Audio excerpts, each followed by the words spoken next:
Hello दोस्तों, कैसे हो आप लोग। मेरा नाम है दीपक और मैं स्वागत करता हूँ इस YouTube channel civil and life, जिसमें हमारी एनसीईआरटी की ज्योग्राफी यानी कि क्लास 7 की ज्योग्राफी चल रहा था। और यहाँ पे हम लोग बात करेंगे आज चैप्टर नंबर 7 की, ठीक है, जिसमें मैं बात करूंगा आज ह्यूमन एनवायरनमेंट के बारे में। यानी कि जो मनुष्य जिस एनवायरनमेंट में रहते हैं उनमें क्या क्या चीजें देखने को मिलते हैं, जैसे उनकी सेटलमेंट के बारे में जानेंगे, उनके ट्रांसपोर्टेशन किस तरीके से होती है और कम्युनिकेशन कैसे होती है, इन सब के बारे में इस चैप्टर में जानेंगे। काफी इंटरेस्टिंग चैप्टर होने वाला है। अगर आप इस चैनल पे नए हो तो इस चैनल को सब्सक्राइब कीजिए और अपने जितने ज्यादा से ज्यादा दोस्तों को हो सके शेयर करना ना भूलें। चलिए स्टार्ट करते हैं। सबसे पहले बात करते हैं, जैसे कि आपने चैप्टर 1 में देखा, जो अर्ली ह्यूमन, जो पहले के जो ह्यूमन बींग्स थे, यानी कि पुराने टाइम के जो भी ह्यूमन बींग्स थे, आज से करीब करीब 10,000 साल या 5,000 साल पहले भी देख लीजिए, ठीक है। तो उस टाइम पे जो ह्यूमन बींग थे, वो पूरी तरीके से इंटायरली अगर देखा जाए तो नेचर नेचर पे डिपेंड रहते थे, क्योंकि नेचर से उनको क्या मिल जाता था, नेचर पे डिपेंड रहने से उनको नेचर से फूड मिलता था, खाना मिलता था। उसके बाद वो जो कपड़े यानी कि क्लॉथ्स वगैरह पहनते थे, वो सारी चीजें कहीं ना कहीं क्लॉथिंग वगैरह मिलती थी। इसके साथ साथ जो रहने की जगह, शेल्टर वगैरह जो है वो मिलते थे। और भी बहुत सारी चीजें, जो ऐसी चीजें जो कि नेचर से उनको मिलता था और उनको उनकी लाइफ को काफी ज्यादा जो है आसान करता था। लेकिन आज के टाइम पे अगर हम बात करें तो हम कहीं ना कहीं नए स्किल्स को देख लिए, जिसमें हम लोग फूड को जो ग्रो करते हैं वो न्यू स्किल से करते हैं, ठीक है। नए नए स्किल सीखते हैं और इसमें जो टाइम लगता था वो टाइम कंज्यूमिंग थोड़ा सा कम हुआ है, ठीक है। जो प्रोडक्शन है वो कहीं ना कहीं ज्यादा हुआ है, ठीक है।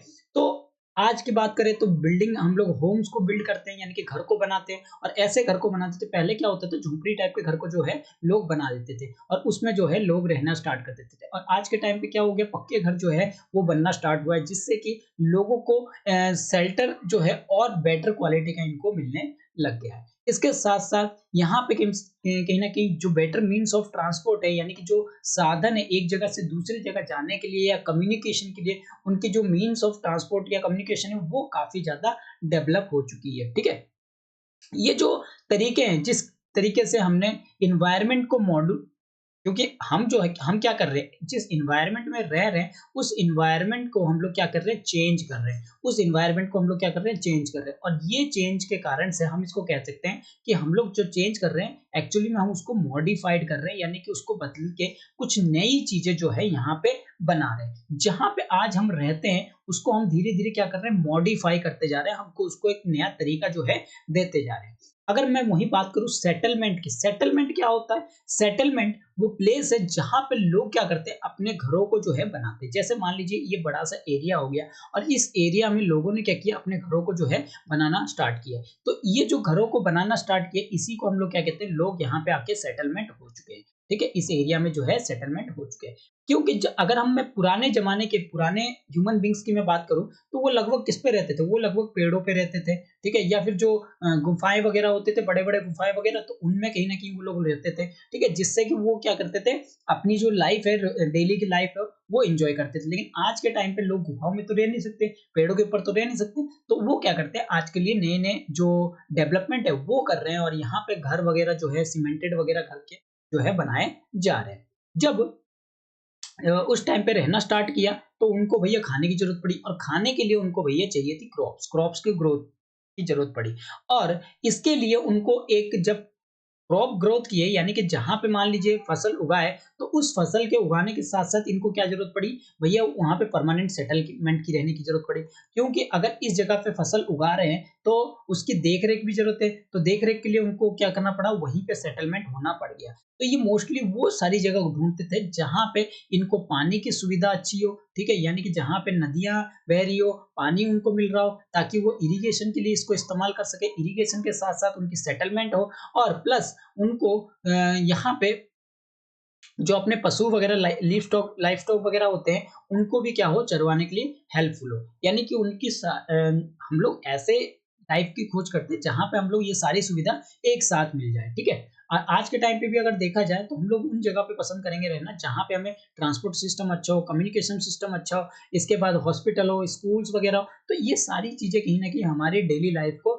इफेक्ट करती है। और जब ये सारी चीजें हमारे पास होगी तो हम लोग क्या करेंगे, वहां पे सेटलमेंट करना स्टार्ट करेंगे। तो कहीं ना कहीं यहाँ पे जब उन्होंने क्रॉप्स को ग्रोन करना स्टार्ट किए, तो ये ज़रूरी हो गया कि वहाँ पे एक परमानेंट होम जो है वो बनाया जाए। क्योंकि जैसे ही सेटलमेंट बढ़ती जाती है और वो बढ़ती किसके पास जाती है? ज़्यादातर रिवर वैलीज़ हो गए, जहाँ पे वाटर उनको ईज़िली अवेलेबल हो, लैंड जहाँ पे फर्टाइल हो, वो ऐसे जगह की जो है तलाश करते हैं, ताकि वहाँ पे जो है ट्रेड वगैरह जो है डेवलपमेंट हो सके, उनकी कॉमर्स वगैरह, मैन्युफैक्चरिंग वगैरह और जो ह्यूमन सेटलमेंट है, यानी कि जहाँ पे लोगों का बसावट हो, वहाँ पे क्या हो, वो क्या होती है और ज़्यादा बड़ी से बड़ी होते हुए चली जाती है। सेटलमेंट की बात करें, सेटलमेंट काफ़ी ज़्यादा फ्लोरिश कर रही थी और सिविलाइजेशन कहीं न कहीं डेवलप कर रहे थे, कहाँ पे? रिवर वैली के टाइम पे। यानी कि जहाँ पे नदियाँ बहती थी, उसके आस-पास जो है सबसे ज़्यादा जो है वहाँ पे सेटलमेंट जो है हो रहे थे और इसके साथ-साथ वहाँ पे एक नई सिविलाइजेशन जो है वो बनती हुई जा रही थी। जैसे कि आपको पता है कि अलग-अलग सिविलाइजेशन जैसे कि रिवर जो कि नदियों के पास ही बने होते थे सिविलाइजेशन, ज़्यादातर देखा जाए तो Indus valley civilization, Tigris civilization, Nile civilization, Huang He civilization, ये आपका येलो रिवर के पास है। तो इस तरीके के सिविलाइजेशन जो है वो कहीं न कहीं लोगों को और ज़्यादा फ्लोरिश कर रही थी। ठीक है? आगे बात करते हैं। आगे हमारा सेटलमेंट सेटलमेंट जो है वो 2 तरह से हो सकता है। सेटलमेंट यानी कि जो बसावट है, हम लोग 2 तरह से सेटलमेंट 2 तरीके से हो सकती है। कौन-कौन तरीके से? एक तो होती है परमानेंट सेटलमेंट, यानी कि लोग आए और वहाँ पे बस गए, तो अब वहाँ से जाने का नाम नहीं ले रहे। ठीक है? एक तो हो गया परमानेंट सेटलमेंट, दूसरा हो गया टेम्परेरी। टेम्परेरी मतलब ऐसे जगह जहाँ पे लोग आए, बस गए, लेकिन कुछ दिनों के बाद उनको ज़रूरत पड़ी तो वो दूसरी जगह पे चले गए। तो यानी कि सेटलमेंट जहाँ पे एक शॉर्टर टाइम के लिए किसी जगह को ऑक्यूपाई करते हैं, तो वो टेम्परेरी सेटलमेंट होती है, ठीक है? लेकिन जहाँ लोग जैसे कि आपके डीप फॉरेस्ट वगैरह जंगलों में रहते हैं या फिर हॉट या कोल्ड डेज़र्ट वगैरह में जाते हैं या माउंटेन्स वगैरह में रहते हैं, वो अक्सर टेम्परेरी सेटलमेंट के लिए जाते हैं, ठीक है? वो कोई लंबे टाइम के लिए नहीं जाते हैं। लेकिन वहीं पे अगर मैं बात करूँ हंटिंग वगैरह की, ठीक है? गैदरिंग वगैरह की, शिफ्टिंग कल्टीवेशन ये कहीं न या फिर ट्रांसह्यूमन का मतलब क्या होता है? ऐसी जगह जहाँ पे लोग क्या करते हैं अपनी पशुओं को यानी चराने के लिए जाते हैं और फिर जो है एक सीज़न के बाद वो लौट आते हैं, ठीक है? तो ये ऐसी चीज़ें कहीं न कहीं यहाँ पे ज़्यादातर की जाती है। तो इस तरह के जो प्रैक्टिसेज़ करते हैं वो कहीं न कहीं टेम्परेरी आपके सेटलमेंट कहलाते हैं। यानी कि वो टेम्परेरी सेटलमेंट में वो लोग क्या करते हैं हंटिंग वग़ैरह करते हैं, ठीक है? वहाँ पे गए, शिकार किए, रहे, कुछ दिन रुके, वहाँ पे शिकार किए, शिकार करने के बाद जैसे शिकार खत्म हो गया, आ गए।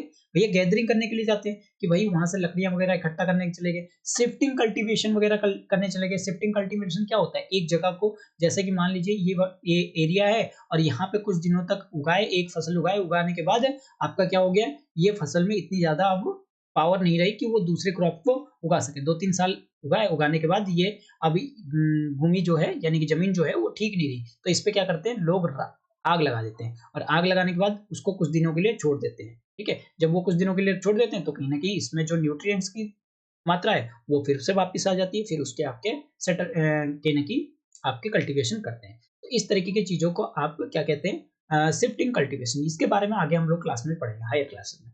जैसे-जैसे अधिक ज़्यादा से ज़्यादा सेटलमेंट अगर आज के टाइम पे हो रहा है, वो एक परमानेंट सेटलमेंट है। यानी कि आज के टाइम पे जो लोग बसते जा रहे हैं, घरों-वरों को बना के, सेटलमेंट करके, वहाँ पे लोग क्या है खुद रहते हैं, अपने घरों को बड़े-बड़े तौर तरीके से बनाते हैं, तो उसको हम लोग क्या कहते हैं परमानेंट सेटलमेंट कहते हैं। ठीक है? यहाँ देख सकते हैं transhumance it is a seasonal movement यानी कि सीज़न के हिसाब से मूवमेंट होती है लोगों की। जो लोग जानवरों को पालते हैं वो अक्सर क्या करते हैं नए पैस्चर लैंड की तरफ भागते हैं। यानी कि अपने पशुओं को चराने के लिए वो अलग-अलग सीज़न में अलग-अलग जगह पे जाते हैं। ठीक है? तो इसको हम लोग ट्रांसह्यूमन जो है वो कहते हैं। चलिए, एक चीज़ देखते हैं यहाँ पे the place where building and और सेटलमेंट डेवलप उसको हम लोग क्या कहते हैं साइट कहते हैं। वो साइट उसे कहते हैं जहाँ पे बिल्डिंग बनी हो या लोगों का सेटलमेंट डेवलप हुआ तो उसको हम लोग साइट कहते हैं। नेचुरल कंडीशन में ये जो सिलेक्शन होती है ये किस कंडीशन में की जाती है? साइट का जो सिलेक्शन है वो फेवरेबल क्लाइमेट को देख के होती है, ठीक है? वहाँ पे वाटर अवेलेबिलिटी है या नहीं है? सुइटेबल लैंड है या नहीं है? वहाँ फर्टाइल सॉइल है या नहीं है? इन सब चीज़ों को देख-रेख करके ही हम लोग क्या करते हैं एक साइट का जो है चुनाव करते हैं, ठीक है? चलिए, एक यहाँ पे कहानी दिया गया, ज़रा उसको समझते हैं। मैरी का बर्थडे पार्टी था और वो और उसके जो फ्रेंड है, वो कहीं न कहीं गुरप्रीत का वेट कर रहे थे क्योंकि वो जो है आने के बाद ही मैरी क्या करती, केक काटती। तो आखिरकार गुरप्रीत जो है वो आ जाती है, वो काफ़ी ज़्यादा थकी हुई रहती है, उसको जुकाम हो रखे हों, गले से आवाज़ नहीं निकल रही है, तो वो कहती है, एक्सप्लेन करती है कि भई वो ट्रैफिक जैम में थी और बहुत ही ज़्यादा खतरनाक ट्रैफिक जाम जो है लगा हुआ था। जो मेरी की मदर है मिसेस थॉमस, वो कहीं न कहीं गुरप्रीत की पीछे जो बैक है उसको थपथपाती है कि वो खाँसी वगैरह आ रहा था, उफ-उफ कर रही थी वो, ठीक है? तो वो कह रही थी कि भई पॉल्यूशन कितना है इस शहर में। तो प्रसाद जो है वो रिसेंटली अभी गाँव से ही आया था और उसने पूछा कि why do you such traffic jam? क्यों ये ट्रैफिक जाम लगता है और इसकी वजह से इतना पॉल्यूशन जो है सिटीज़ में होता है? कि यहाँ पे बताया जाता है कि ज़्यादातर नंबर ऑफ व्हीकल्स जो है वो कहीं न कहीं डे बाय डे इंक्रीज़ भी हो रहा है और इसके वजह से पॉपुलेशन जो है वो भी मतलब पॉपुलेशन इंक्रीज़ हो रहा है जिसकी वजह से गाड़ियाँ जो है इंक्रीज़ हो रही है सिटीज़ में। तो मैरी के जो फादर है मिस्टर थॉमस वो रिप्लाई करते हैं मैरी को कहते पूछते हैं कहते हैं कि why are people coming to city? पूछते हैं मैरी से कि भई ये जो लोग हैं ये क्यों सिटीज़ में आते हैं? तो उसकी मदर जो है रिप्लाई करती है कि भाई वो इसलिए आते हैं कि जॉब के तलाश में, बेटर एजुकेशन के तलाश में, ठीक है? मैरी पूछती है कि भाई फिर ये जो लोग हैं, वो क्यों आते हैं? तो मिस्टर थॉमस तो रिप्लाई दे देते हैं कि भाई डे बाय डे इंक्रीज़ हो रहा है, पॉपुलेशन बढ़ रहे हैं, तो इस वजह से जो है लोग सिटी की तरफ आते हैं, ट्रैफिक जाम होता है। लेकिन उसकी मदर यहाँ पे मैरी पूछती है फिर दोबारा कि भई यहाँ पे फिर लोग आते क्यों हैं सिटीज़ में जब इतना सब कुछ होता है? तो उसकी मदर रिप्लाई करती है भाई जॉब्स वगैरह के लिए, हायर एजुकेशन के लिए, मेडिकल फैसिलिटीज़ के लिए। तो मैरी यहाँ पे दोबारा पूछती है अगर लोग if so many people coming cities यानी कि ज्यादा से ज्यादा लोग अगर सिटीज में आ जाएंगे तो वो रहेंगे कहाँ पे? तब यहाँ पे मिस्टर थॉमस क्या कहते हैं कि भाई इसीलिए तो यहाँ पे बहुत ज्यादा स्लम्स हमें देखने को मिल रहे हैं, स्क्वाटर सेटलमेंट यानी छोटे छोटे सेटलमेंट देखने को मिल रहे हैं, यानी झोपड़पट्टी टाइप बना के जो है लोग रहना स्टार्ट करते हैं, जहाँ पे लोग बहुत ही ज्यादा कंजेस्टेड है यानी कि भरे हुए हैं, अनहाइजेनिक कंडीशन में रहते हैं, वहां पे कहीं ना कहीं पावर सप्लाई भी नहीं है, वाटर सप्लाई भी ठीक से नहीं है, ठीक है? तो प्रसाद यहाँ पे कहता है कि हमारा विलेज जो है, हमारा गाँव जो है, उसमें बड़े-बड़े सिनेमा हॉल तो नहीं है, वेल इक्विप्ड स्कूल तो नहीं है, गुड हॉस्पिटल तो नहीं है, लेकिन इसके अलावा हमें ओपन स्पेस मिलता है, यानी कि बहुत सारा जगह मिलता है रहने के लिए और उसके साथ-साथ हमें ताज़ी हवा मिलता है सांस लेने के लिए और जो मेरे ग्रैंडफ़ादर है, वो जब बीमार पड़े थे, हमें कहीं न कहीं उनको सिटी हॉस्पिटल लेके जाना पड़ा। ऐसा प्रसाद जो है कहता है। अब इसी के बेस पे हम लोग कुछ चीज़ों को जानते हैं। देखिए, जो ऊपर की बातचीत हुई उससे हम लोग 2 तरह के पिक्चर हमारे सामने आए। एक सेटलमेंट के बारे में, यानी कि सेटलमेंट के बारे में 2 चीज़ें निकल के आई कि सेटलमेंट यहाँ पे 2 एरिया की बात हो रही है। एक तो रूरल एरिया की सेटलमेंट किस तरीके से और एक अर्बन एरिया की सेटलमेंट जो है वो किस तरीके से। जो लोग विलेज में रहते हैं, विलेज आर रूरल सेटलमेंट, जहाँ पे लोग क्या हो अपनी एक्टिविटीज के साथ जुड़े हुए हैं, जैसे एग्रीकल्चर एक्टिविटीज होगी, फिशिंग एक्टिविटीज होगी, फॉरेस्ट्री वगैरह हो गया, क्राफ्ट वर्क हो गया या ट्रेडिंग वगैरह हो गया, इन सब एक्टिविटीज में कहीं ना कहीं लोग जो है जुड़े हुए हैं। वहीं अगर मैं रूरल सेटलमेंट की बात करूं तो वो कॉम्पैक्ट है या फिर स्कैटर्ड है। रूरल सेटलमेंट में कॉम्पैक्ट का मतलब क्या है, जैसे एक तरह से लोग क्या है एक घर यहाँ पे आसपास में बना के एक साथ रह रहे हैं, ठीक है? स्कैटर्ड का मतलब है थोड़ा दूर दूर, जैसे ये आप देख सकते हैं ये स्कैटर्ड है, ये क्या है कॉम्पैक्ट सेटलमेंट, ठीक है? तो ये एक्टिविटीज अक्सर क्या करते रहते हैं, एग्रीकल्चर का काम करते हैं, फिशिंग का काम करते हैं, फॉरेस्ट्री का काम करते हैं, तो इसीलिए रूरल सेटलमेंट जो हो सकता है वो कॉम्पैक्ट भी हो सकता है और स्कैटर्ड भी हो सकता है। अगर कॉम्पैक्ट सेटलमेंट की बात करें, यहाँ पे जो बिल्ड्स वगैरह मतलब जो भी हाउसेज वगैरह बने होते हैं, जो ड्वेलिंग हाउसेज वगैरह बने होते हैं, वो बहुत ही ज्यादा क्लोजली बने होते हैं, ठीक है? और जहाँ पे फ्लैट लैंड जो है वो कहीं ना कहीं अवेलेबल होता है, मतलब लैंड जो है बिल्कुल फ्लैट होता है, इस तरह की लैंड है और वहां पे क्या है घर बनाते हुए जा रहे हैं। अगर स्कैटर सेटलमेंट की वहीं बात करें तो यहाँ पे जो रहने वाले हैं उनके थोड़ा-थोड़ा स्पेस जो है वो कहीं न कहीं एक्सटेंसिव एरिया में थोड़ा-थोड़ा स्पेस उनको मिल जाता है। इस तरीके की जो सेटलमेंट होती है वो अक्सर हिली एरिया में हमें देखने को मिलता है। मतलब जो पहाड़ों के ऊपर जो एरिया है वहाँ देखने को मिलता है। यहाँ पे थिक फॉरेस्ट हमें देखने को मिलता है, ठीक है? और जहाँ पे रीजन्स ऑफ एक्सट्रीम क्लाइमेट, जो कि क्लाइमेट काफ़ी ज़्यादा एक्सट्रीम वगैरह होती है, क्लाइमेट थोड़ी-सी ठंड वगैरह या मौसम थोड़ा चेंजेस रहता है, तो वहाँ पे कहीं न कहीं इस तरह के देखने को मिलता है। रूरल एरिया की बात की जाए, तो लोग अक्सर क्या करते हैं, अपनी हाउसेज़ को उनके एनवायरनमेंट के हिसाब से बनाते हैं, ठीक है?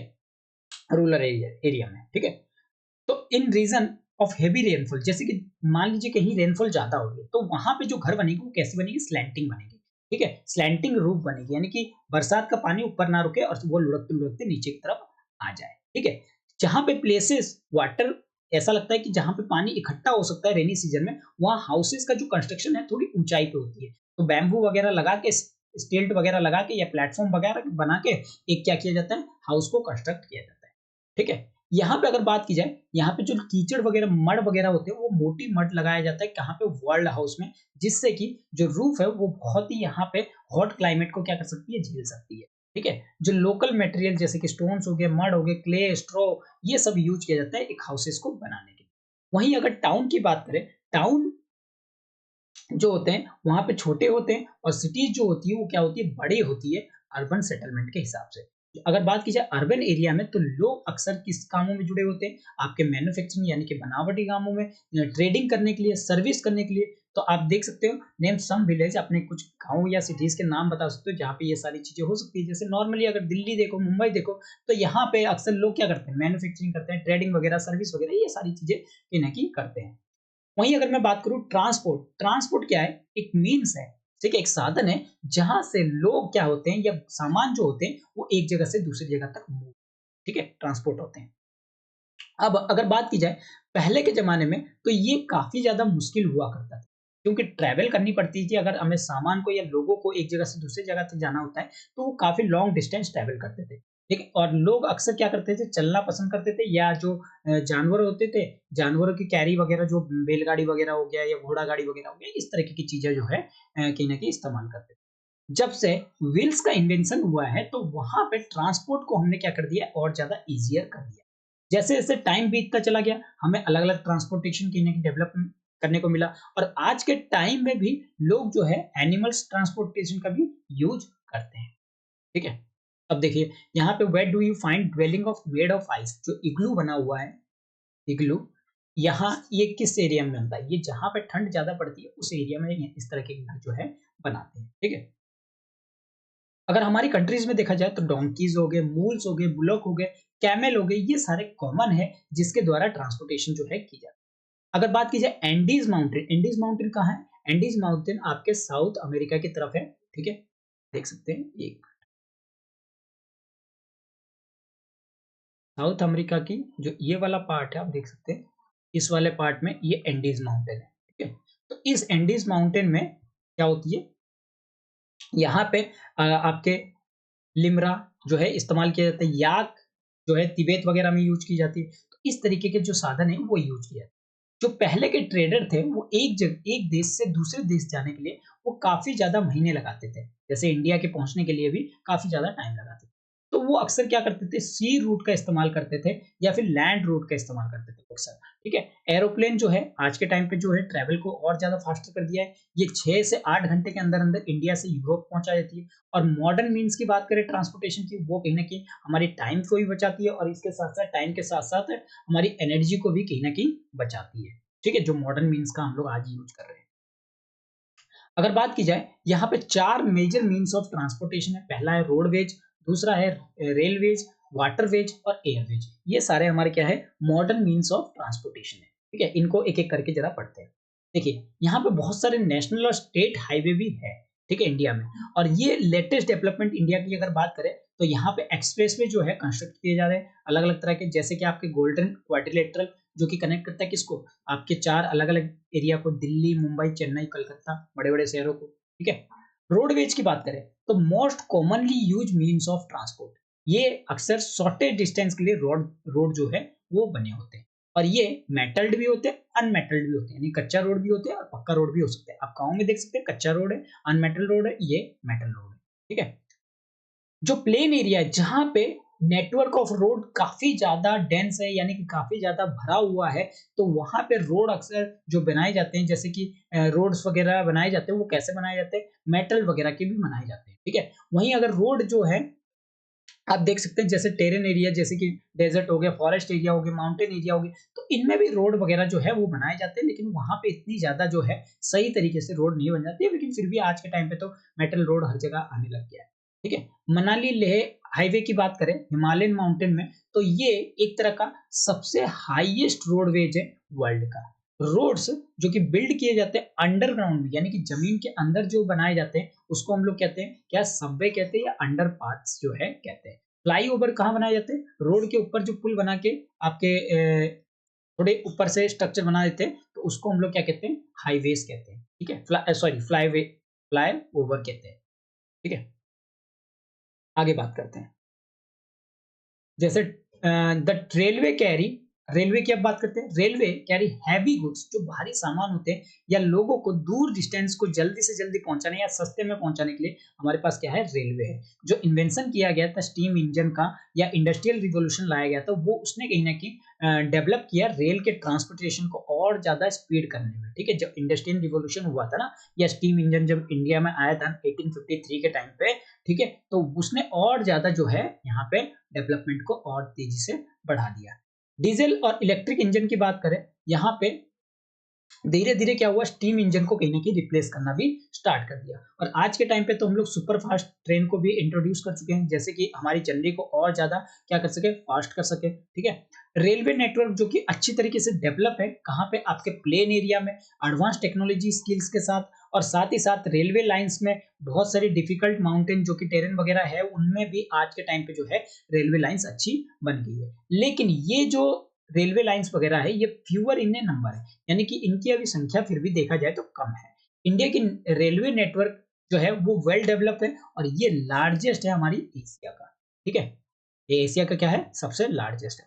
देख सकते हैं ट्रेन जो कि Xining to Lhasa run altitude कितने, 4000 एल्टीट्यूड पे जो है रन करता है। और इस ये जो है हाईएस्ट पॉइंट इसकी कितनी है, सी लेवल से 5072 मीटर जो है ऊपर है। ठीक है, सबसे बड़ी अगर रेलवे, लॉन्गेस्ट रेलवे सिस्टम की बात करें तो कहाँ है, आपके ट्रांस साइबेरियन रेलवे है, जो कनेक्ट करती है कहाँ से, रसिया के सेंट पीटरबर्ग से लेके रसिया के दूसरी तरफ आपके वेस्टर्न रसिया टू व्लादिवोस्टोक, जो कि पैसिफिक कोस्ट की तरफ है।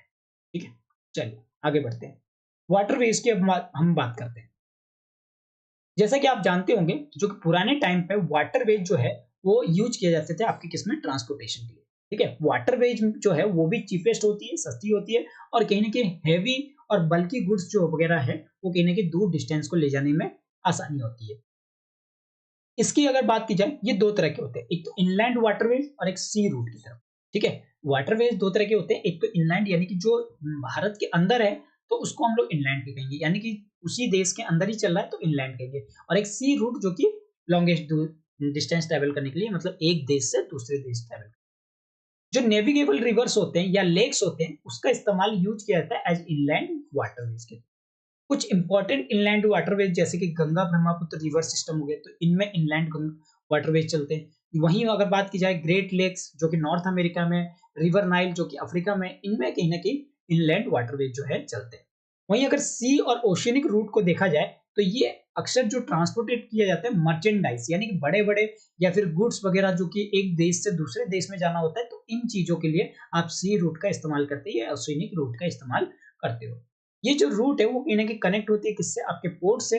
कुछ इंपॉर्टेंट पोर्ट वर्ल्ड में अगर देखा जाए तो सिंगापुर है, मुंबई है जो कि एशिया में है, आपके न्यूयॉर्क है, लॉस एंजलिस ये नॉर्थ अमेरिका में, ठीक है, रियो डी जेनरियो जो कि साउथ अमेरिका में, डरबन केप टाउन अफ्रीका, ठीक है, सिडनी ऑस्ट्रेलिया, लंदन रोटरडम ये आपके यूरोप में है। तो इन चीजों के नाम थोड़ा सा आप देख लेना और इनके लोकेशन भी। उसके बाद अब बात करते हैं भैया एयरवेज की।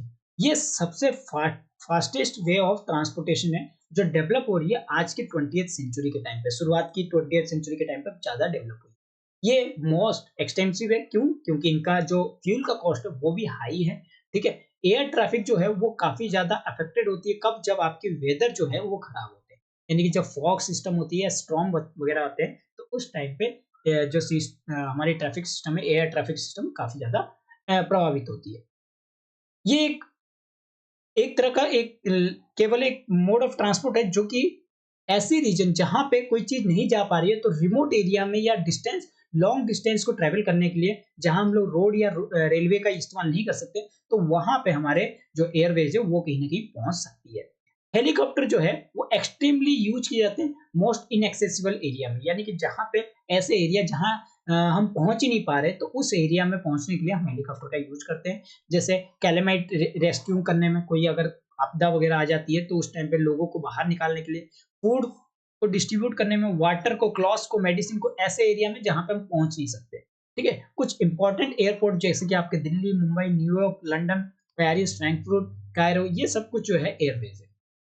वहीं अगर आगे हम बात करें कम्युनिकेशन की, कम्युनिकेशन जो है वो प्रोसेस है जिसमें हम मैसेज को एक जगह से दूसरे को पहुंचाते हैं। जहाँ पे टेक्नोलॉजी हमारी कहीं न कहीं develop of technology human have device new and fast mode of communication. हमने आज के टाइम पे बहुत सारी डेवलपमेंट जो कर ली है कम्युनिकेशन में भी, ठीक है? जिससे कि हम लोग मैसेज को एक जगह से दूसरी जगह तक आसानी से पहुँचा सकते हैं, ठीक है? जो एडवांसमेंट है इस फील्ड ऑफ कम्युनिकेशन में, वो कहीं न कहीं एक इन्फॉर्मेशन को लेके आती है, इन्फॉर्मेशन रिवॉल्यूशन लेके आती है, कहाँ पे? आपके वर्ल्ड में, ठीक है? अलग-अलग तरह की जो कम्युनिकेशन मोड ऑफ कम्युनिकेशन है, वो यूज़ किए जाते हैं इन्फॉर्मेशन के लिए, एजुकेट करने के लिए और साथ ही साथ एंटरटेन करने भी के लिए भी लोगों को इस्तेमाल किया जाता है। हालाँकि न्यूज़पेपर, रेडियो, टेलीविज़न जो कि एक कम्युनिकेशन का बड़ा नंबर ऑफ पीपल जो है आज के टाइम पे भी यूज़ करता है, लेकिन इसके साथ-साथ जिसको हम लोग आज के टाइम पे क्या कहते हैं? मास मीडिया कहते हैं, ठीक है? सैटेलाइट की बात करें, तो ये कहीं न कहीं कम्युनिकेशन को और ज़्यादा फास्टर करने का काम करता है। सैटेलाइट की जो मदद से हम कहीं न कहीं ऑयल एक्सप्लोरेशन कर सकते हैं, किसी फॉरेस्ट का सर्वे कर सकते हैं, अंडरग्राउंड वाटर की सर्वे कर सकते हैं, ठीक है? मिनरल वेल्थ, वेदर फोरकास्टिंग और डिजास्टर वार्निंग भी कर सकते हैं। यहाँ पे हम लोग क्या करते हैं, इलेक्ट्रॉनिक मेल्स वगैरह या ईमेल्स वगैरह भी भेजते हैं आज के टाइम पे इंटरनेट से।